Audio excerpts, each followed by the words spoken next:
ಸಂಜೆ 6 ಗಂಟೆವರೆಗೆ 6 ಗಂಟೆವರೆಗೆ ಹಾ ಹಾ ಈ ಸತ್ಸಂಗದ ಸೇವಾ ನುಡಿಯನ್ನು ಕೇಳೋಗೋಸ್ಕರವಾಗಿ ತಾವೆಲ್ಲ ಭಾಳ ಭಾವ ಭಕ್ತಿ ಶ್ರದ್ಧಾ ನಂಬಿಕೆ ವಿಶ್ವಾಸದಿಂದ ಹೌದು ತಾವೆಲ್ಲರೂ ಬಂದು ಕೂಡಿದ್ದೀರಿ.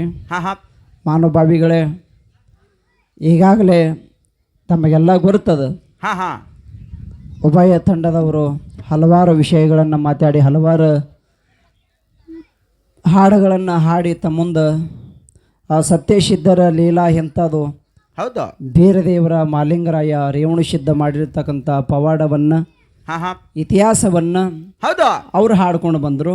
ಹೌದು ಹೌದು ನಾವು ಮುಂಜಾನೆ 10 ಗಂಟೆ ಹಿಡ್ಕೊಂಡು ಹೌದ್ ಸೋಮಲಿಂಗ ಅಮೋಘಸಿದ್ಧ ಮಾದಣ್ಣ ಮಲಕಾರ ಸಿದ್ಧ ವೀರ ಮಲಕಾರ ಸಿದ್ಧ ಹಾ ಹಾ ಸಿದ್ದಪ್ಪ ಮಹಾರಾಜರು ಅವರ ಮಗ ಹೋಗ್ಯಪ್ಪ ಮಹಾರಾಜರ ಇತಿಹಾಸವನ್ನು ನಾವೆಲ್ಲ ಇಲ್ಲಿವರೆಗೆ ಹಾಡ್ಕೊಂಡು ಬಂದಿದ್ದೇವೆ, ತಾವೆಲ್ಲರೂ ಕೇಳಿದ್ದೀರಿ. ಹೌದು ಹೌದು ಅದರೊಳಗೆ ಸ್ವಲ್ಪ ಸುಮ್ಮ ತಮಗೆ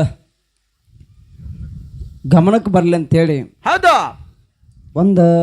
ಕೆಲವೊಂದು ಪ್ರಶ್ನೆ ಉತ್ತರಗಳನ್ನು ಹಾ ಹಾ ಅವರು ಕೇಳ್ಯಾರ, ನಾವು ಮತ್ತು ಅವರಿಗೆ ಕೇಳಿದ್ದೆವು. ಹೌದು ಹೌದು ಉಭಯ ತಂಡದ ಕಲಾವಿದರು ನಮಗೆ ಸುರವಿನ ಸಂದಿನ ಪ್ರಶ್ನೆ ಮಾಡಿದಾಗ ಹೌದು ಅದಕ್ಕೆ ನಾವು ಉತ್ತರ ಹೇಳಿಬಿಟ್ಟಿವಿ. ಹಾ ಹಾ ಆ ಉತ್ತರ ಬಹುತೇಕ ಕರೆಕ್ಟ್ ಆಯ್ತೋ ತಪ್ಪಾಯ್ತೋ ಏನೋ ಹೇಳಲಿಲ್ರಿ, ಅವ್ರು ಏನೂ ಹೇಳಿಲ್ಲ. ಅಂದ್ರೆ ಗಪ್ ಕೂತಾರಂದ್ರೆ ಅದು ಕರೆಕ್ಟ್ ಅದ ತಿಳಿ ಗಪ್ ಕೂತಾರ ತಿಟ್ಟು ತಿಳ್ಕೊಬೇಕು ನಾವು. ಹೌದು ಹೌದು ಹೆಂಗೂ ಇರ್ತಾವ ಒಳಗೆ. ಹಾ ಹಾ ಇರಲಿ, ಅವರೊಂದು ನಮಗೆ ನಾವೊಂದು 2 ವಿಷಯ ಅವ್ರಿಗೆ ಕೇಳಿದ್ದೆವು. ಹಾ ಹಾ ಏನು ಕೇಳಿದ್ರಿಪ್ಪ?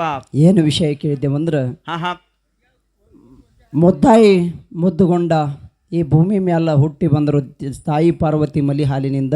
ಹೌದು ಅವರ ಯುಗ ಯಾವದಿತ್ತು, ಹೌದು ಅವ್ರ ಇಶ್ವಿ ಯಾವದಿತ್ತು ಅಂತ ಕೇಳಿದೆವು. ಹಾ ಹಾ ಅವ್ರು ಒಂದು ಮಾತನಾಗ ಹೇಳಿಬಿಟ್ರು, ನೋಡ್ರಿ ಅಮೋಘಸಿದ್ನೂ ಪುರಾಣ ಬರೋದಿಲ್ಲ, ಹೌದು ಮಾಲಿಂಗರಾಯನೂ ಪುರಾಣ ಬರೋದಿಲ್ಲ, ಹಾ ಹಾ ಯಾರ್ಯಾರು ಹಿರಿಯರದಿಂದ ಬಾಯಿದಿಂದ ಬಾಯಿಗೆ ಬಂದಿದ್ದೇ ಜಾನಪದ ಅಂತ ಹೇಳಿದ್ರು. ಹೌದು ಹೌದು ಅದೇನು ಇತಿಹಾಸ ಮತ್ತು ಸಿದ್ಧಾಟಿಗೆ ಒಳಗೆ ಕೆಲವೊಬ್ಬರು ಯಾರು ಅವ್ರೇನು ಪುರಾಣ ಬರಂಗಿಲ್ಲ. ಈಗ ನಾವೊಂದು ಮಾತು ಹೇಳ್ತೀನಿ, ಹಾ ಹಾ ಅಮೋಘ ಸಿದ್ಧ ಮಾಳಿಂಗರಾಯ ಅಟ್ಟೆ ಅಲ್ಲ, ಈ ಭೂಮಿ ಮೇಲೆ ಯಾರು ನಾವು ಮಾಡಿದ್ವಿ ಈಗ ಸಿದ್ಧಾರೂಢರಂತ ಆಗಿ ಹೋದರು. ಹೌದು ಹೌದು ಆಮೇಲೆ ಎಲ್ಲಾ ಲಿಂಗರಂತ ಆಗಿ ಹೋದರು, ಸಿದ್ದಪ್ಪ ಮಹಾರಾಜರಂತ ಆಗಿ ಹೋದ್ರು. ಅವ್ರ ಪುರಾಣ ಅವರೇ ಯಾರೇ ಬರ್ಕೊಂಡಾರೇನು?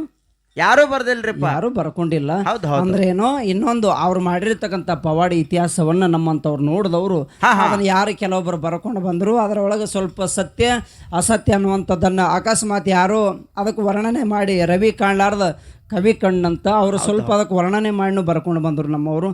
ಅದೇನಿಲ್ಲ, ಅದು ಇತಿಹಾಸ ಇರಲಿ. ಅದು ಅವ್ರಿಗೊಂದು ನಾವು ಪ್ರಶ್ನೆ ಕೇಳಿದಾಗ ಇನ್ನೊಂದು ಮಾತು ಹೇಳಿದ್ರು ಅವರು. ಏನು ಹೇಳಿದ್ರಿಪ್ಪ? ಡಂಕನಾಡ ದೈಗೊಂಡ ಗೌಡಗ ಹಾ ಹಾ ಮಾಲಿಂಗರಾಯ ಜಾಮೀನ್ ಆಗಬೇಕಾದ್ರ ಕ್ವಾಣೂರು ಮಠದಾಗ ಜಾಮೀನ್ ಆಗ್ಬೇಕಾದ್ರ ಏನು ಸಂಬಂಧ ಇತ್ತು ಅಂತ ಕೇಳಿದೀವ್ರಿಪ್ಪ. ಏನು ಸಂಬಂಧ ಇತ್ತು ಅಂತ ನಾವು ಕೇಳಿದೆವು. ಹಾ ಹಾ ಈಗ ಬ್ಯಾಂಕ್ನಾಗ ಹೋದ ಕೂಡಲೇ ಒಬ್ರು ಜಾಮೀನು ಕೊಡ್ಬೇಕಾದ್ರೆ ದೋಸ್ತರೇ ಇರ್ಬೇಕು, ಹಾ ಪರಿಚಯದವ್ರೇ ಇರ್ಬೇಕು, ಇಲ್ಲಾಂದ್ರೆ ಸಂಬಂಧಿಕರೇ ಇರಬೇಕು. ಹೌದು ಹಿಂಗ ಜಾಮೀನು ಕೊಡ್ತಾರ. ಮತ್ತು ಇವರು ಮಾಲಿಂಗರಾಯ ಮತ್ತು ಡಂಕನಾಡ ದೈಗೊಂಡ ಗೌಡಗ ಜಾಮೀನು ಕೊಟ್ಟಾನ, ಯಾಕೆ ಕೊಟ್ಟಾನ ಅಂತ ನಾವು ಕೇಳಿದ ಕೂಡಲೇ ಎದರ ಸಂಬಂಧ ಕೊಟ್ಟಾನ ಮತ್ತು ಆಮೇಲೆ ಅವನಿಗೆ ಇವನಿಗೆ ಏನು ಸಂಬಂಧ ಇತ್ತು ಅಂತ ಕೇಳಿದ ಕೂಡಲೇ ಹೌದು ಹೌದು ಅವನಿಗೆ ಒಂದು ಮಾತು ಹೇಳಿದ್ರು ಅವರು. ಏನು ಹೇಳ್ತಾರಿಪ್ಪ? ಏನು ಹೇಳಿದ್ರಂದ್ರೆ, ಹಾ ಹಾ ಒಟ್ಟಿಗೆ ಯಂಕಣಗೌಡ್ರ ಹೊಲದಾಗ ಕುರಿ ಮೈಸು ಟೈಮ್ದೊಳಗೆ ಹೌದು ಹೌದು ಯಂಕಣಗೌಡ ಹೊಡೆದ. ಅವರು ಮುಂದೆ ಆ ಏಟ ಮನ್ಯಾಗ ಹೆಣ್ತಿ ಮೈ ಮೇಲೆ ಬಿದ್ದು ಹೌದು ಮುಂದೆ ಮಾಳಿಂಗರಾಯ ತಪ್ಪಾಗ್ಯದಂತ ಪಾದ ಹಿಡ್ಕೊಂಡ್ರು. ಮುಂದೆ ಅಲ್ಲಿ ಜಕ್ಕಿನ ಬುಳ್ಳಾಣಿಸಿದ್ದ ಹುಟ್ಟಿ ಬಂದ ಮುಂದೆ ಅವನ ಮಾತಿನ ಮೇಲೆ ಹುಟ್ಟಿ ಬಂದಾನ ಅಂತೇಳಿ ಅವ್ರಿಗೆ ಮಕ್ಕಳಿಲ್ಲ, ಅವ್ರ ಮಾತಿನ ಮೇಲೆ ಹುಟ್ಟಿ ಬಂದಾನ ಅಂತೇಳಿ ಆ ವಿಶ್ವಾಸದ ಮೇಲೆ ನನ್ನ ಮಠಕ್ಕೆ ತಂದು ಬಿಡ್ರಿ ನನ್ನ ಅದೇ ವಿಶ್ವಾಸದ ಮೇಲೆ ಅವ್ರು ಬಿಡಲಿಲ್ಲ ಅಂತ ಮುಂದೆ ಮಾಳಿಂಗರಾಯನ ಸಂಗಟ ಜಕ್ಕಿನ ಬುಳ್ಳಾಣ ಸಿದ್ಧ ಅಡವ್ಯಾಗ ಕುರಿ ಕಾಯಿ ತಿಂದತಿ ಇವ್ರು ಬಿಡಲಿಲ್ಲ. ತಾನೇ ಹೋಗಿ ಮಾಯ ರೂಪದಿಂದ ಹೋಗಿ ಅವ್ರ ತಂದಿ ಮಾಳಿಂಗರಾಯನ ಬಳಿ ಕುರಿ ಕಾಯಿ ತಿಂದತ್ತ. ಅದೇ ವಿಶ್ವಾಸದ ಮೇಲೆ ಇಲ್ಲಿನೂ ಮಾಳಿಂಗರಾಯ ಅದೇ ವಿಶ್ವಾಸ ಮೇಲೆ ಇಲ್ಲಿನೂ ಜಾಮೀನ್ ಆಗ್ಯಾನ ಅಂತ ಹೇಳಿದ್ರು. ಹಂಗೇನಿಲ್ಲ, ಅಷ್ಟು ಗುಡ್ಡ ಸುತ್ತದ ಅವಶ್ಯಕತೆನಿಲ್ಲ. ಅಮೋಘಸಿದ್ಧ ಎದಕ್ಕೆ ಬಂದಾನ? ಮಾನವರ ಉದ್ಧಾರಕ್ಕಾಗಿ ಬಂದಾನ. ಮಾಲಿಂಗರಾಯ ಎದಕ್ಕೆ ಬಂದಾನ? ಮಾನವರ ಉದ್ಧಾರಕ್ಕಾಗಿ ಬಂದಾನ. ಒಂಟಗಾಲಿ ಮ್ಯಾಲ ಡಂಕನಾಡ ದೈಗೊಂಡ ಗೌಡ ಆ ಕ್ವಾಣೂರು ಮಠದಾಗ ಒಂಟಗಾಲಿ ಮ್ಯಾಲ ನಿತ್ತು ತಪ ಮಾಡ್ತಿದ್ದ. ಆ ಕಣ್ಣನ ನೀರು ಹರಿದ ಪೌಳಿ ತುಂಬಿದ್ದು. ಅವಾಗ ಮಾಲಿಂಗರಾಯ ತಿಳ್ಕೊಂಡ ಡಂಕನಾಡದ ಬೇರೆ ಸಮಾಜದ ಗೌಡ ಹೌದು ಬಂದ ನಮ್ಮ ಮಟ್ಟಕ್ಕೆ ಬಂದು ಒಂಟಿಗೆ ಅಲ್ ಮೇಲೆ ತಪ್ಪ ಮಾಡ್ಲಕತ್ತಾನಂದ್ರ ಹಾ ಅಕಸ್ಮಾತ್ ನಾವು ಇವನಿಗೆ ಕೊಡ್ಲಾರ್ದ ಕೊಡ್ಲಾರ್ದೆ ಕಳಿಸದೇವು ಅಂದ್ರ ಹೌದು ಇದು ನಮಗ್ ಪಟ್ಟ ಬರ್ತದ, ನಮ್ಮ ಮಠಮನಿ ಪಟ್ಟ ಬರ್ತದ. ಏನಪ್ಪಾ ಕ್ವಾಣೂರು ಕರೆಸಿದ್ದನ ಅಂತೇಳಿ ಡಂಕನಾಡ ದೈಗೊಂಡಗೌಡ ಹೋಗಿ ಗಾಲಿ ಮ್ಯಾಲ ತಪ ಮಾಡಿದ್ರು ಸಹಿತ ಅವನಿಗೆ ಸಂಪತ್ತು ಕೊಡ್ಲಿಲ್ಲ, ಆ ಶಕ್ತಿ ಆ ದೇವರಲ್ಲಿಲ್ಲ ಅಂತ ಇನ್ನೊಂದು ಜನ ಮಾತಾಡಬಾರದಂತೇಳಿ ತಿಳ್ಕೊಂಡೇ ಕರುಣಾವಂತ ಮಾಳಿಂಗರಾಯ ಮಾತೃ ಹೃದಯದ ಅಂದ್ರ ತಾಯಿಯ ಗುಣವುಳ್ಳಂತ ಪ್ರೀತಿ ಉಳ್ಳಂತ ಮಾತೃ ಹೃದಯದ ಮಾಲಿಂಗರಾಯ ಹೋಗಿ ಡಂಕನಾಡ ದೈಗೊಂಡಗೌಡ ನಾಳೆಗೆ ಕ್ವಾಣೂರು ಮಠಕ್ಕೆ ಅದು ಪಟ್ಟ ಬರಬಾರ್ದಂತೇಳಿ ತಿಳ್ಕೊಂಡು ಅಪ್ಪ ಅವನಿಗೆ ಭಂಡಾರ ಕೊಡು, ನಾ ಜಾಮೀನು ಇರ್ತೀನಂತ ಅಂತ ಕರಳದಿಂದ ಜಾಮೀನು ಕೊಡಿಸ್ಯಾನ. ಹೊರತಾಗಿ ಅಲ್ಲಿ ಸಂಬಂಧ ಕಟ್ಕೊಂಡು ಬಂದು ಜಾಮೀನು ಕೊಡಿಸಿಲ್ಲ. ನೀವು ಹೇಳಿದ್ದು ಅಲ್ಲಿ ವಿಶ್ವಾಸ ತಂದ ಇಲ್ಲೇನೇ ಇಲ್ಲ, ಅದಕ್ಕೇನೋ ಸಂಬಂಧ ಇಲ್ಲ. ವಿಶ್ವಾಸ ಹಂಗೆ ನಿಮ್ಮ ಲೆಕ್ಕಿಗೆ ವಿಶ್ವಾಸ ಇತ್ತಂದ್ರೆ ಮತ್ತು ಅಲ್ಲೊಬ್ಬರು ಡಂಕನಾಡ ದೈಗೊಂಡಗೌಡನ ವಿಶ್ವಾಸ ಇಲ್ಲಿ ಕೊಟ್ಟಿದ್ದಂದ್ರೆ ಅಲ್ಲಿ ಯಾರು ಹುಟ್ಗಿ ಅಂಕಣಗೌಡನ ಮಗ ಹೊನ್ನೊಟ್ಟಿಗೆ ಅಂಕಣಗೌಡನ ಮಗ ಜಕ್ಕಿನ ಬುಳ್ಳ ಪುಟ್ಟ್ಯಾನ ಅಲ್ಲಿ ಆ ವಿಶ್ವಾಸದಿಂದ ಈ ವಿಶ್ವಾಸ ಕೊಟ್ಟಾರಂದ್ರೆ ಒಂದು ಮಾತು ಹೇಳ್ತೀನಿ, ಸುಮ್ಮನೆ ನಿಮ್ಮ ಉದಾಹರಣೆಗೆ ಹೋದ್ರ ಹೌದು ಈಗ ನಮ್ಮ ಮನ್ಯಾಗ ನಮ್ಮ ಹೆಂಡ್ರ ಅದಾರಿಲ್ಲ ಅದಾರಿಪ್ಪ, ಒಂದು ಸಿಜರಿಂಗ್ ಆಗ್ತದ, ಒಂದು ಬಣತನ ಆಗ್ತದ. ಮತ್ತು ಆ ಸಲ ನಾರ್ಮಲ್ ಆಗ್ಯದ ತೇಳಿಕೆರೆ ಸುಮ್ಮ ಕೂತೇವಂದ್ರೆ ಒಳಗೆ ಸಿಜರಿಂಗ್ ಆತವ, ಅದೇ ವಿಶ್ವಾಸ ಮೇಲೆ ಕೂಡ್ಲಾಕ್ ಬರ್ತದೇನು? ಬರಂಗಿಲ್ರಿಪ್ಪ. ಬರ್ತದ? ಇಲ್ಲ, ಅದು ಹೆರಿಗೆ ಆಸ್ಪತ್ರೆಗೆ ಒಯ್ಲೇಬೇಕಾಗ್ತದ. ಹಂಗ ಆ ವಿಶ್ವಾಸ ಇಟ್ಟು ಇಲ್ಲಿ ಈ ವಿಶ್ವಾಸ ಮೇಲೆ ಕೂಡುದಿಲ್ಲ. ಅಂತಃಕರಣ ಉಳ್ಳಂತ ಮಾತೃ ಹೃದಯದ ಮಾಲಿಂಗರಾಯ ನನ್ನ ಗುರುವಿಗೆ ಅಂದ್ರೆ ಕ್ವಾಣೂರು ಕರೆಸಿದ್ದನ ಅಂತೇಳಿ ಡಂಕನಾಡ ದೈಗೊಂಡಗೌಡ ಬಂದಾನ. ಅವ ಕರೆಸಿದ್ದು ಏನೂ ಕೊಟ್ಟಿಲ್ಲ ಅಂತೇಳಿ ಮುಂದೆ ಕಲಿಯುಗದಾಗ ಇದಕ್ಕೆ ಪಟ್ಟ ಬರಬಾರದಂತೇಳಿ ಸಿದ್ಧ ಮಾಲಿಂಗರಾಯ ಅಲ್ಲಿ ಜಾಮೀನಾಗ್ಯಾನ. ಹೊರತಾಗಿ ಇದ್ರ ಬಿಟ್ಟರೆ ಬೇರೆ ಯಾವ ಉದ್ದೇಶ ಇಲ್ಲ ಅನ್ನುವಂಥ ಮಾತನ್ನು ತಿಳಿಸ್ಕೊಂಡ ಭಾಳ ಇಲ್ಲೆಲ್ಲ ಹಾಲುಂಡ ದೈವ, ಇಲ್ಲೆಲ್ಲ ಭಾಳ ಹಿರಿಯರು. ಬಹುತೇಕ ನಾವು ಹೇಳಕತ್ತೀವಿ ಅಂದ್ರೆ ನಾವೇನು ಭಾಳ ಶಾಣ್ಯರತ್ ಹಿಂಗಲ್ಲ. ಬಹುತೇಕ ಇಡೀ ಸಿದ್ಧ ಪರಂಪರೆಯಲ್ಲಿ ಮೊಮ್ಮೆಟ್ಟಗುಡ್ಡ ಆಗಿರ್ಬೋದು, ಬ್ಯೂರಿಗೆ ಆಗಿರ್ಬೋದು, ಮಕಣಾಪುರ ಆಗಿರ್ಬೋದು, ಇಡೀ ಸಿದ್ಧ ಪರಂಪರೆಯಲ್ಲಿ ಮಿಗಿಲಾಗಿರ್ತಕ್ಕಂಥ ಮಾನುಭಾವಿಗಳು ಈ ಸಿದ್ಧಟಿಯನ್ನು ಅರಿತು ಬೆರೆತು ನಡೆದಿರ್ತಕ್ಕಂಥ ವ್ಯಕ್ತಿಗಳೇ ಇಲ್ಲಿ ಅರಕೆರೆ ಗ್ರಾಮದೊಳಗೆ ಎಲ್ಲರೂ ಕೂಡಿದ್ದೀರಿ ಮಾನುಭಾವಿಗಳೇ. ಬಹುತೇಕ ನಮಗೆ ಎಷ್ಟು ಭಗವಂತ ಬುದ್ಧಿ ಕೊಟ್ಟ ನಮ್ಮ ಮುತ್ಯ ಅಮ್ಮೋಗ ಸಿದ್ಧ ಅದನ್ನ ಹಾಡ್ಕೊಂಡು ಬಂದೆವು. ಆದರೂ ಕೂಡ ಅದು ತಪ್ಪೈತೋ ಒಪ್ಪೈತೋ ನಿಮ್ಮ ಮನದಲ್ಲಿ ಇಟ್ಟುಕೊಂಡು ಯಾವಾದ ವಿಷಯವನ್ನು ಅದನ್ನು ಮುಂದೆ ಪ್ರಸ್ತಾವನೆ ಮಾಡಲಾರ್ದೆ ಬಹುತೇಕ ಅರಕೆರೆ ಸಿದ್ದಪ್ಪ ಮಹಾರಾಜರಂತ ನಾವು ಹೇಳಿದೆವು. ಬಹುತೇಕ ನಾವು ಕಲಬುರಗಿ ಜಿಲ್ಲಾ ಎಲ್ಲಿ ಆ ಕಡ್ಕೋಳ ಮಡಿವಾಳಪ್ಪ, ಅರಳಗುಂಡಿ, ಶರಣಬಸಪ್ಪ ಹುಟ್ಟಿದ ಭೂಮಿ ನಮ್ಮೆಲ್ಲ. ಅಲ್ಲಿಂದ ಬಂದು ಇಲ್ಲಿ ಹೇಳಕತ್ತೇವು ಸಿದ್ದಪ್ಪ ಮಹಾರಾಜನ ವಿಷಯ ಅಂದ್ರೆ ನಾವು ಭಾಳ ಶಾಣ್ಯರತ್ ಹಿಂಗಿಲ್ಲ. ಬಹುತೇಕ ಇಲ್ಲಿ ಅರಕೆರೆ ಹಿರಿಯರು ಏನು ಹೇಳ್ಕೊಂಡು ಬಂದಾರ ಅದನ್ನೇ ಹೊಳ್ಳಿ ನಮ್ಮ ಸಿದ್ಧ ಪರಂಪರೆಯಲ್ಲಿ ಕೆಲವೊಂದು ಗ್ರಂಥಗಳು ಮಾಡ್ಕೊಂಡು ಬಂದಾರ. ಅದೇ ನಾವು ಸಿದ್ಧ ಪರಂಪರೆಯಲ್ಲಿ ಕೇಳ್ಕೊಂಡು ಮತ್ತು ಅದನ್ನು ತಿಳ್ಕೊಂಡು ಹಿಂಗೆ ನಾವು ಮಾತಾಡ್ಕೊಂಡು ಹೊಂಟಿದ್ದೆವು. ಬಹುತೇಕ ಇರಲಿ, ಭಾಳ ಸಂತೋಷದ ವಿಷಯ ಅದ. ಈಗಾಗಲೇ ಹಲವಾರು ವಿಷಯಗಳನ್ನು ಕೇಳಿದ್ರಿ. ಯಾವ ಸಿದ್ಧಟಿಗೆ ಹಿಂಗದ ಬಹುತೇಕ ನಾವು ಇದು ದಂಡಿಗೆ ಹಸ್ತೀವಿ ಒಂದು ಮಗ ಈ ಭೂಮಿ ಮೇಲೆ ಯಾವನು ಉಳಿದಿಲ್ಲ. ಏನು ಅದಾನತ್ತೀರಿ ನೀವು? ಆಗಳೇ ನಮ್ಮಲ್ಲಿ ಒಬ್ಬರು ಬಂದರು, ಏನು ಮಾಲಿಂಗರಾಯಿ ದೊಡ್ಡವ, ಏನು ಅಮ್ಮೌಷಧ ದೊಡ್ಡವ ಹೇಳಂತ ₹100 ಕೊಟ್ಟರು. ನಾ ಅಂದ ಬಹುತೇಕ ಇಲ್ಲಿ ಹೊತ್ತು ಮುಡ್ಗಂಗೆ ಕಾಣಲ್ಲ ಅಂದನ. ಯಾಕೆ ಹೇಳಕ್ಕೆ ಬರಂಗಿಲ್ಲ. ಒಂದು ಸಲ ಹಿಂಗೆ ಆಗಿತ್ತು, ನಾವು ಜಮಖಂಡಿ ತಾಲೂಕದಾಗ ಒಂದು ಊರಿಗೆ ಹೋಗಿದ್ದೇವೆ. ಯೂಟ್ಯೂಬ್ ಅದ, ನಾವು ಊರ ಹೆಸರು ಹೇಳಂಗಿಲ್ಲ. ವಾದ ಕೂಡಲೇ ಶುರುವ ನಾವು ದಿಮ್ ಹೊಡೆದೆವು. ಒಬ್ಬ ಬಂದು ಮೈಕ್ ಕೈಯಾಗ ತೊಗೊಂಡಂದ, ಅಪ್ಪ ನೀವು ಯಾವ ದೇವ್ರದ್ದು ಹಾಡ್ಲಕ್ಕೆ ಹೋಗ್ಬೇಡ್ರಿ, ಮೊದಲು ನಾ ಹೇಳ್ದಂಗೆ ಒಂದು ಉತ್ತರ ಕೊಡ್ರಿ ಅಂದ. ನಾನು ಹೇಳಂದೇವು ನಾವು, ಏನಿಲ್ಲ ಮಾಳಿಂಗರಾಯ ದೊಡ್ಡವ, ನಮ್ಮ ಔಷಧ ದೊಡ್ಡವ, ಇದೊಂದು ಉತ್ತರ ಫೈನಲ್ ಮಾಡಿ ನೀವು ಮುಂದೆ ಹಾಡ್ರಿ ಅಂದ. ನಾ ಅಂದ ಅಮ್ಮೌಷಧ ಮಾಳಿಂಗರ ಇದ್ದಾಗ ನಾನು ಹುಟ್ಟಿಲ್ಲ, ನಮ್ಮ ಅಪ್ಪನೂ ಹುಟ್ಟಿಲ್ಲ, ಮತ್ತು ನಮಗನು ಏನೂ ಗೊತ್ತಿಲ್ಲ. ಮತ್ತು ಅಕಸ್ಮಾತ್ ಮಾಳಿಂಗರಾಯ ಅಮ್ಮೌಷಧ ದೊಡ್ಡವದಾನಂತ ನಿನ್ನ ತೋರಿಸ್ಕೊಡ್ಬೇಕಾಗಿತ್ತಂದ್ರೆ ಮಾಳಿಂಗರಾಯ ಅಮ್ಮೌಷಧಗೆ ನಾನು ಮುಂದೆ ಕರ್ಕೊಂಬಂದು ನಿಂದ್ರಿಸು, ಒಂದು ಟೇಪ್ ತೊಗೊಂಡು ಬಾ, ಅಳತಿ ಮಾಡಿ ಯಾವ ದೊಡ್ಡವದಾನ ಹೇಳ್ತೀನಿ ಅಂದ. ಅವ ಉದ್ದಕ್ಕೆ ಕಾಲಿಗೆ ಬಿದ್ದ. ಒಳಗೆ ಹಂಗೂ ಅಯ್ಯೋ ಭಾಳ ಡೇಂಜರ್ ಆಗ್ಯಾವ ಒಳಗೆ ಕೆಲಸ. ಅದಕ್ಕಾಗಿರಲಿ ಮಾನವಭಾವಿಗಳೇ, ತಾವೆಲ್ಲ ನನ್ನ ಅರಕೆರೆ ಗ್ರಾಮದ ತಾಯಿ ಪದ್ಮಾದೇವಿಯ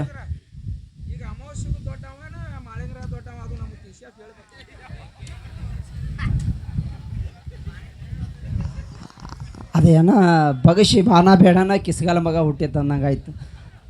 ಅದನ್ನೇ ಹೇಳಕತ್ತೀನಿ. ಒಳ್ಳೆ ಅವರು ಕೂಡ ಅದನ್ನೇ ತಂದು ಇಟ್ಟಾರೆ.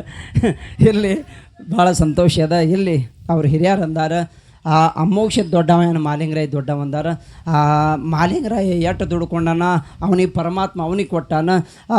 ಅಮೋಕ್ಷದ ಎಟ್ಟು ದುಡ್ಕೊಂಡನ ಅಟ್ಟು ಪರಮಾತ್ಮ ಅವನಿಗೆ ಕೊಟ್ಟಾನ. ಅವ ದುಡು ಸತ್ಫಲ ಅವನಿಗೆ ಕೊಟ್ಟಾನ, ಇವ ದುಡು ಸತ್ಫಲ ಇವನಿಗೆ ಕೊಟ್ಟಾನ. ಎಲ್ಲ ದೇವರುಗಳ ಒಂದೇ ಅಂತ ಹೇಳ್ತಿರ್ತಾರೆ ನಮ್ಮವ್ರು. ದೇಕಲ್ಲ ಹಜಾರ್ ನಾಮ ಅಂತೇಳಿ ಪೀರ್ ಪೈಗಂಬರ ಸಾರಿ ಹೋಗ್ಯಾರ. ನಾವು ಮಾಳಿಂಗರಾಯ ದೊಡ್ಡವ ಅಮೋಕ್ಷದ ದೊಡ್ಡವ ಇದು ಇತಿಹಾಸ ಹಿಂಗೆ ತಗೊಂಡು ಕೂತೇವಂದ್ರೆ ನಮ್ಮವ್ರು ದಡ್ರಿ ಇನ್ನೊಬ್ರು ಇಲ್ಲ. ಬಹುತೇಕ ಈಗ ನಾ ದೊಡ್ಡವ ನೀ ದೊಡ್ಡವ ತಂದ್ಕೊಂಡು ಕೂತೇವಂದ್ರೆ ಯಾರು ದೊಡ್ಡವರು ತಿಳಿದು. ಅದಕ್ಕೆ ಯಾರು ಹೇಳಿದ್ರು ಬಸವಣ್ಣವರು ಒಂದು ಮಾತು ಹೇಳ್ತಾರೆ, ಏನಕ್ಕಿಂತ ಕಿರಿಯರಿಲ್ಲ ಶಿವ ಭಕ್ತರಿಗಿಂತ ಹಿರಿಯರಿಲ್ಲ ಅಂತ ಭಾಳ ಚಲೋ ಮಾತು ಹೇಳ್ತಾರೆ. ಅಂದ್ರೆ ನಾ ದೊಡ್ಡವೇನಂತ ಇಲ್ಲಿ ಹೇಳ್ಕೋದಾಗತ್ತೆ ಇಲ್ಲ. ಆ ಜಗಜ್ಯೋತಿ ವಿಶ್ವ ಜ್ಯೋತಿ ಅನ್ನಿಸ್ಕೊಂಡ ಬಸವಣ್ಣಪ್ಪ ಅವನೇ ನಾ ಏನಕ್ಕಿಂತ ಸಣ್ಣವ್ರಿದ್ದೀನಿ ಎಲ್ಲರಿಗಿಂತ ಸಣ್ಣವಿದ್ದೀನಿ ಅಂತ ಬಸವಣ್ಣಪ್ಪ ಹೇಳಿ ಹೋಗ್ಯಾನ. ನಾವು ಅಂಥವ್ರು ತಂದು ಟೇಜ್ ಮ್ಯಾಲ ಮಾಳಿಂಗರಾಯ ಸಣ್ಣವದಾನ ಅಮೋಕ್ಷದ ದೊಡ್ಡವದಾನ ಅಂತ ನಾವು ಹಿಂಗೆ ಮಾತಾಡ್ದೇವು ಅಂದ್ರೆ ನಮ್ಮ ಸಾಯ ಕಾಲಕ್ಕೆ ಬಾಯಾಗ ಹುಳ ಬಿದ್ದು ಸಾಯ್ತೀವೋ ಏನು ಎದ್ರಾಗ ಸಾಯ್ತೀವೋ ಅದು ನಮಗೆ ಗೊತ್ತಿಲ್ಲ. ನಾವು ಅಲ್ಲಿ ದೊಡ್ಡವ ಸಣ್ಣವ ಮಾಡೋದಾಗತ್ತೆ ಇಲ್ಲ. ಅಮೋಕ್ಷಿದ್ದ ಮಾದಣ್ಣ ಮಲಕಾರ ಸಿದ್ಧ ವೀರ ಮಲಕಾರ ಸಿದ್ಧ ಔದು ಸಿದ್ಧ ಬಿಳ್ಯಾನ ಸಿದ್ಧ ಸಿದ್ದಪ್ಪ ಮಹಾರಾಜರು ಇಂಥವ್ರು ಮಾಡಿರ್ತಕ್ಕಂಥ ಪವಾಡಿ ಇತಿಹಾಸವನ್ನು ನಮಗೆ ಎಷ್ಟು ದೇವರು ಬುದ್ಧಿ ಕೊಟ್ಟನಲ್ಲ ಅಷ್ಟು ಹೊಗಳ್ಕೊತ ಹೋಗೋದು ಅನ್ನುವಂಥ ಮಾತನ್ನು ತಿಳಿಸ್ಕೊಂಡು. ಯಾಕೆ ಸಿದ್ಧರ ಸಂಗಟ ವಾದ ಮಾಡ್ಲಿಕ್ಕಾಗ್ತದೆ ಏನೋ ನಮಗೆ ವಾದ ಮಾಡ್ಲಿಕ್ಕಾಗ್ತದ. ಇದೇ ಅರಿಕೇರಿ ಸಿದ್ದಪ್ಪ ಮಹಾರಾಜು ಒಮ್ಮೆ ಲಮ್ಮನಟ್ಟಿಗೆ ಹೋದ್ರಂತವ್ರು. ಅವ್ರ ಕೈಯಾಗ ಒಂದು ಕುದುರಿತ್ತು, ಪದ್ಮಾವತಿ ಅಂತೇಳಿ ಕುದುರಿತ್ತು. ಆ ಪದ್ಮಾವತಿಯನ್ನು ಕುದುರೆ ಕೇಳ್ತಿದ್ರಂತ ಮುಂಜಾನೆ. ಅದು ಪದ್ಮವ್ವ ಇವತ್ತು ಎಕಡೆ ಹೋಗೋದಂದು ಕೂಡಲೇ ಆ ಕುದುರೆ ಬಲಗಾಲಿ ಎತ್ತಿ ಎಕಡೆ ಚಿನ್ನ ಮಾಡ್ತದೆ ನೋಡು. ಮುಂಜಾನೆ ಅದು ಆ ಕಡೆ ಹೋಗ್ತಿದ್ರಂತ ಸಿದ್ದಪ್ಪ ಮಹಾರಾಜರು. ಒಂದಿನ ಮುಂಜಾನೆ ಅದು ಕೇಳಿದ್ರ ಪದ್ಮವ್ವ ಯಾಕಡೆ ಹೋಗೋದು ಇವತ್ತು ಅಂತ ಹೇಳಿ ಅಂದ ಕೂಡಲೇ ಬಲಗಾಲಿ ಎತ್ತಿ ಈ ಕಡೆ ಚಿನ್ನ ಮಾಡಿ ತೋರಿಸ್ತತ್ತ. ಸಿದ್ದಪ್ಪ ಮಹಾರಾಜರು ಕುದುರೆ ತೊಗೊಂಡು ಎಕಡೆ ಎಲ್ಲಿಗೆ ಹೋದ್ರ ಅಂದ್ರೆ ಲಮ್ಮನಟ್ಟಿ ಗ್ರಾಮಕ್ಕೆ ಹೋದರು. ಲಮ್ಮನಟ್ಟಿ ಗ್ರಾಮಕ್ಕೆ ಹೋಗೋದಕ್ಕೆ ಆ ಊರಾಗ ಮದಗೊಂಡನ್ನು ಒಬ್ಬ ಸಾಹುಕಾರ ಬಿರೆದಾರ ಮನೆ ತಂದವ. ಬಹುತೇಕ ಸಣ್ಣ ಊರು ಲಮ್ಮನಟ್ಟಿ ಏನು ಭಾಳ ದೊಡ್ಡ ಊರಲ್ಲ. ಆ ಊರಾಗ ಮದಗೊಂಡನು ಸಾಹುಕಾರ ಹೊಲಕ್ಕೆ ಹೋಗಿದ್ದ. ಮನ್ಯಾಗ ಸಾಹುಕಾರ ಮಗಳು ಇದ್ದಳು. ಅವಾಗ ಮಹಾರಾಜರು ಸಾಹುಕಾರ ಮನೆಗೆ ಹೋದ್ರು, ಮದಗೊಂಡ ಸಾಹುಕಾರ ಮನೆಗೆ ಹೋದ ಕೂಡಲೇ ಯಾರು ಸಾಹುಕಾರ ಮಗಳು ಎದ್ದು ಒಂಚರಿ ನೀರು ಕುಡ್ಲಕ್ಕೆ ಬಂದಳು ಮಹಾರಾಜರ ಕೈಯಾಗ. ನೀರು ಕುಡ್ಲಕ್ಕೆ ಬಂದ ಕೂಡಲೇ ಅವಾಗ ಸಾಹುಕಾರ ಕುದುರೆ ಮೇಲಿಂದ ಬಂದ. ಅವಾಗ ದೂರಿಂದ ಮಗಳು ಸಿದ್ದಪ್ಪ ಮಹಾರಾಜರ ಕೈಯಾಗ ನೀರು ಕುಡಿದು ನೋಡಿ ಅವಾಗ ಸಾಹುಕಾರ ಹೋದ್ರತ್ತ, ಏ ತಂಗಿ ಆ ಮಹಾರಾಜರ ಕೈಯಾಗ ಕೊಟ್ಟಿನ ನೀರು ಕಸ್ಕೊ ಮೊದಲಂದ. ಯಾಕೆಪ್ಪ ಅಂದಳು. ಇಲ್ಲ ತಂಗಿ ಮೊದಲು ಕಸ್ಕೋ ನಾ ಹೇಳ್ತೀನಿ ಅಂದ. ಯಪ್ಪ ಅತಿಥಿ ದೇವೋಭವ ಮನೆಗೆ ಬಂದವರು ಒಂಚರಿ ನೀರು ಕೊಟ್ಟು ಒಂದು ಕಪ್ ಚಹಾ ಮಾಡೋದು ಇದು ಅತಿಥಿ ಸತ್ಕಾರದ. ನಾ ಸಿದ್ದಪ್ಪ ಮಹಾರಾಜರಿಗೆ ನೀರು ಕೊಟ್ಟಿನಿ ಕಸ್ಕೋ ತಲ್ಲಗತ್ತಿಯಲ್ಲ ಯಾಕೆ ಹೇಳು ಅಂದಳು. ಅವಾಗ ಮದಗೊಂಡ ಸಾಹುಕಾರ ಕುದುರೆ ಮೇಲಿನ ತೆಳಗಿಳಿದು ಸಿದ್ದಪ್ಪ ಮಹಾರಾಜರ ಕೈಯನ್ನು ಚೆರಿಯನ್ನು ನೀರು ಕಸ್ಕೊಂಡ. ಅವಾಗ ಹೇ ಗಪ್ಪಿ ಆ ಸಿದ್ದಪ್ಪ ಮಹಾರಾಜರು ಕೇಳಿದ್ರಂತ, ಯಾಕೋ ಸಾಹುಕಾರ ಮನೆಗೆ ಬಂದವ್ರಿಗೆ ನೀರು ಕೊಡೋದು ಪದ್ಧತಿ ಅದಿಲ್ಲ ನಿನ್ನ ಕಡೆ, ಕೈಯಾಗ ಮಗಳು ಕೊಟ್ಟಿದ್ದು ನೀರು ನೀ ಕಸ್ಕೊಳಕತ್ತಿಯಲ್ಲ ಯಾಕತ್ತ ಕೇಳಿದಾಗ ಅವಾಗ ಮದಗೊಂಡ ಸಾಹುಕಾರ ಹೇಳನತ್ತಪ್ಪ, ಮಳೆ ಹೋಗಿ ಬೆಳೆ ಒಣಗಲಕತ್ಯಾವ, ನಿಮ್ಮಪ್ಪ ಅಮ್ಮೋಗಿಸಿದ್ದ ನಾಡಗೌಡ ಭಾಳ ದೊಡ್ಡವದಾನ ತಿಳ್ತೀರಿ, ಆ ಭಂಡಾರದವನ ಅಟ್ಟು ಶಕ್ತಿ ಇತ್ತಂದ್ರೆ ಮಳೆ ಕೊಟ್ಟೆ ನನ್ನ ಮನ್ಯಾಗ ಒಳಗೆ ಬಾ ಇಲ್ಲಾಂದ್ರೆ ಬರಬೇಡ ಅಂತ. ಹೌದು, ಮಳೆ ಕೊಟ್ಟೆ ಒಳಗೆ ಬಾ ಇಲ್ಲ ಅಂದ್ರೆ ಬರಬೇಡಂದ. ಅವಾಗ ಸಿದ್ದಪ್ಪ ಮಹಾರಾಜರಿಗೆ ಅರಬಂಡಲಕ್ಕೆ ಬೆಂಕಿ ಹಾಕದಂಗಾಯ್ತು. ನನಗಂದ್ರೆ ಸಹಿಸ್ಕೊತಿದ್ದೆ ನಮ್ಮಪ್ಪ ನಾಡಗೌಡ ಅನ್ನೋ ಶಕ್ತಿ ನೋಡ್ಬೇಕಂತ ಹಿಂಗೆ ಉರುಟ ಮಾತಾಡ್ಲಕತ್ತಾನಂದ್ರೆ ನಾ ಮಳೆ ಕೊಟ್ಟೆ ಹೋಗ್ಬೇಕಂತೇಳಿ ತಿಳ್ಕೊಂಡು ಅವಾಗ ಸಿದ್ದಪ್ಪ ಮಹಾರಾಜ ತಂದೆ ಅಮ್ಮೋಗಿಸಿದ್ದನ ಧ್ಯಾನ ಮಾಡಿ ಹೆಗಲ ಮ್ಯಾಲಿನ ಜಾಡಿ ಬೀಸದ್ರ ಎಷ್ಟೋ ದಿವಸ ಮಳೆ ಹೋಗಿತ್ತಂತ. ಏನು ಮಾಡಿಲ್ಲ ಮುಗುಲಿಲ್ಲ ಏನು ಎಲ್ಲಿ ಒಂದು ಹನಿ ಸಹಿತ ದೊರಣ ಕಾಣ್ತಿದ್ದಿಲ್ಲ. ಸಿದ್ದಪ್ಪ ಮಹಾರಾಜ ಅಮ್ಮೋಗಿಸಿದನ ಧ್ಯಾನ ಮಾಡಿ ಹೆಗಲ ಮೇಲೆ ಜಾಡಿ ಬೀಸದ್ರ 10-15 ನಿಮಿಷದಾಗ ಓಣಿ ಎಲ್ಲ ನೀರು ಹರಿಲಕತ್ತ, ಮಳಿ ಬಂದು ನೀರು ಹರಿಲಕತ್ತ ನೀರು. ಆ ಸಮಯದೊಳಗೆ ಮದಗೊಂಡ ಸಾಹುಕಾರಗ ಆನಂದ ಆಯ್ತು. ಊರು ಭಕ್ತರೆಲ್ಲ ಸಿದ್ದಪ್ಪ ಮಹಾರಾಜ ಮಳಿ ಕೊಟ್ಟಲ್ಲ ತಿಳ್ಕೊಂಡು ಆನಂದ ಆಗಿ ಮುತ್ಯಾಗ ನಮಸ್ಕಾರ ಮಾಡಿದ್ರಂತ. ಅವಾಗ ಮದಗೊಂಡ ಸಾಹುಕಾರ ಅಂದತ್ತ, ಮುತ್ಯವ್ರ ಮಹಾರಾಜ್ರ ಬರ್ರಿ ಒಳಗೆ ನಮ್ಮ ಮನ್ಯಾಗ ಅಂದ ಕೂಡಲೇ ಅವಾಗ ಸಿದ್ದಪ್ಪ ಮಹಾರಾಜ ಹೇಳ್ದತ್ತ, ಮಗನಾ ಮಂದ್ಯಾಗ ನಿಂದ್ರಿಸಿ ನನಗೆ ಅಪಮಾನ ಮಾಡಿ ಇವಾಗ ನಾವು ಒಳಗೆ ಬರೋದಿಲ್ಲ, ನಾವೊಂದು ಮಾತು ಹೇಳ್ತೀನಿ ಕೇಳಂದ್ರು. ಏನತ್ತ?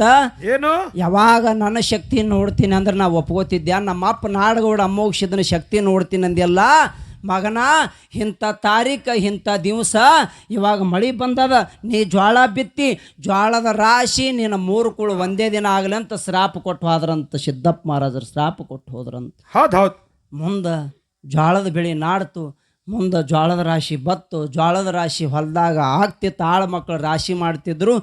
ಅವನ 3 ಕುಳ ಅಂದ್ರೆ ಗೊತ್ತಾಗ್ತಲ್ಲ, ಸತ್ತು 3 ದಿವಸ 3 ಕುಳ ಅಂತ ಮಾಡ್ತಾರೆ.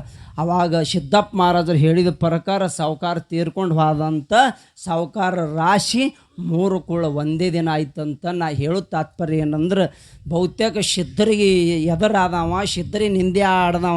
ಯಾಕೆ ಅವಸಂಕದ ರಾಯಣ್ಣಗೌಡ ಎಂಥ ಸೂರಿದ್ದ ಅಂಥವು ತಟ್ಟಲಿಲ್ಲ ಸಿದ್ಧರ ಶ್ರಾಪಕ್ಕೆ. ಬಹುತೇಕ ನೀವು ಆ ಸಿದ್ಧರ ಶ್ರಾಪಕ್ಕೆ ಗುರಿ ಆಗೋದು ಬೇಡ. ಮುತ್ಯ ಮೋಕ್ಷದ ನಮಗೆ ಇದೊಂದು ಏನೋ ಸೌಭಾಗ್ಯ ತಂದು ಒದಗಿಸಿಕೊಟ್ಟಾನ. ಬಹುತೇಕ ನಾವು ಹುಟ್ಟಿದ ಒಂದು ಸಿದ್ದೇಶ್ವರಪ್ಪಗಳು ಹುಟ್ಟಿ ಬಂದ್ರಲ್ಲ ಗಾಣಿಗ್ಯಾರ ಸಮಾಜದಲ್ಲಿ, ನಾವು ಹುಟ್ಟಿದ ಗಾಣಿಗ್ಯಾರ ಸಮಾಜದೊಳಗೆ ಬಹುತೇಕ ನಮ್ಮಲ್ಲಿ ಕೂಡ ಅಮೋಕ್ಷದನ ಕೊಡಿ ಮೊನ್ನೆ 2 ಕೋಟಿಗೆ ಕೊಟ್ಟಿದ್ದೆವು. 4 ವರ್ಷ ಆಯ್ತು ಇನ್ನೂ ಮುಗಿದಿಲ್ಲ. ಈ ಸಲ ಮುಗಿದ ಕೂಡಲೇ ಅರಿಕೇರಿ ಬೇವ್ರಿಗೆ ಮಕಣಾಪುರ ಎಲ್ಲ ದೇವರುಗಳನ್ನು ಕೂಡಿಸ್ಕೊಂಡು ಅದು ಉದ್ಘಾಟನೆ ಮಾಡಬೇಕನ್ನೋ ಇಚ್ಛೆ ಐತಿ. ಬಹುತೇಕ ಏನೈತೆ ಒಳಗೆ ನಮ್ಮ ಸೊನ್ಯಾಳ ಗೌಡ್ರು ಒಂದು ಸಲ ಅಂದ್ರೆ ಏನೋ ನೀ ಮಾಲಿಂಗರಿಂದ ಹಾಡ್ಲಕತ್ತಿ, ನೀ ಅಮೋಕ್ಷದಿಂದ ಹಾಡ್ಲಕತ್ತಿ, ನಾ ಮಾಳಿಂಗರಿಂದ ಹಾಡ್ಲಕತ್ತ. ಗಾಣಿಗ್ಯಾರ ಸಮಾಜದವ್ರು ಎಲ್ಲ ಮಾಳಿಂಗರಿಂದ ಹಾಡ್ಯಾರ, ಅಮೋಕ್ಷದಿಂದ ಹಾಡಿಲ್ಲ. ನೀವು ಒಬ್ಬ ಅಮೋಕ್ಷದಿಂದ ಹಾಡ್ಲಕತ್ತಿ, ಚಲೋ ಹಾಡ್ಲಕತ್ತಿ ತೋತ ಒಮ್ಮ ಗೌಡ್ರು ನನಗಂದ್ರು. ಗೌಡ್ರಿಗೆ ಕೇಳಿದ್ರೆ ಎಷ್ಟೋ ಮಂದಿ ಗೌಡ್ರ ಅವ ನಿಮ್ಮ ಸಮಾಜದವ ಅದಾನ, ನಿಮ್ಮ ಸಂಬಂಧಿಕ ಅದಾನ, ಅವ ಅಮೋಕ್ಷದಿಂದ ಹಾಡ್ತಾನ, ನೀವು ಮಾಳಿಂಗರಿಂದ ಹಾಡ್ತೀರಿ ಹ್ಯಾಂಗ್ರಿ ಅಂತಂದು ಕೂಡಲೇ ಅವಾಗ ಗೌಡ್ರ ಅಂದ್ರತ್ತ ಅವನಿಗೆ ಅಮೋಕ್ಷದ ಭೇಟಿ ಆಗ್ಯಾನ, ಅವ ಅಮೋಕ್ಷದಿಂದ ಹಾಡ್ತಾನ, ನಾನು ಮಾಳಿಂಗರಾಯ ಭೇಟಿ ಆಗ್ಯಾನ, ನಾನು ಮಾಳಿಂಗರಾಯಿಂದ ಹಾಡ್ತೀನಿ ಅಂತ ಸೊನ್ಯಾಳ ಗೌಡ. ಹಾಗಾಗಿ ಅದಕ್ಕೇನು ಸಂಬಂಧ ಇಲ್ಲ. ಭಗವಂತ ಜಾತಿ 18 ಕುಲ ಪಗಡಿ ಜಾತಿಗೆಲ್ಲ ಉದ್ಧಾರ ಮಾಡಿದವ ನನ್ನಪ್ಪ ನಾಡಗೌಡ ಅಮೋಕ್ಷಿದ್ದ. ಅಂಥವನ ಸ್ಥಾನಕ್ಕೆ ನಾವು ಬಂದೇವು ಅಂದ್ರೆ ನಮ್ಮದು ಜನ್ಮ ಪವಿತ್ರ ಅಂತಕ್ಕಂಥ ಮಾತನ್ನು ತಿಳಿಸ್ಕೊಂಡ ಇವಾಗ ಭಾಳ ಜಾಸ್ತಿ ಮಾತಾಡುವಂಥ ಅವಶ್ಯಕತೆ ಇಲ್ಲ. ಇನ್ನೊಂದು 2 ನುಡಿ ಕ್ಯಾಲಿಯನ್ನು ಹಾಡಿ ಬಹುತೇಕ ನಮ್ಮ ಕಮಿಟಿಯವರು ಹೇಳಿದರು, ಆದೊಟ್ಟು ನೀವು ಲಗುನ ಬರ್ರಿ, ಮಳೆ ಬರ್ತದೆ, 4 ಗಂಟೆಗೆ ಮುಗಿಸಿ ಕಳಿಸ್ತೀವಿ ಅಂತ ಹೇಳಿದರು. ಇರಲಿ, ಯಾಕಂದ್ರೆ ಅದು ಸಮಯ ಹೆಚ್ಚು ಕಮ್ಮಿ ಆಗಲಿಕ್ಕರೆ ಅಷ್ಟು ಪ್ರೀತಿ ಕೊಟ್ಟು ನಮ್ಮನ್ನು ಗೌರವಿಸ್ಕೊಂಡು ತಾವು ಕೇಳಿರಲಿಲ್ಲ. ತಮಗೆಲ್ಲರಿಗೆ ಅನಂತ ಕೋಟಿ ಶರಣಾರ್ಥಿ ಶರಣಾರ್ಥಿಯನ್ನು ನಾನು ತಿಳಿಸಿ ಇವಾಗ 2 ನುಡಿ ಕ್ಯಾಲಿ. ಇದು ಯಾರ್ದು ರೊಕ್ಕ?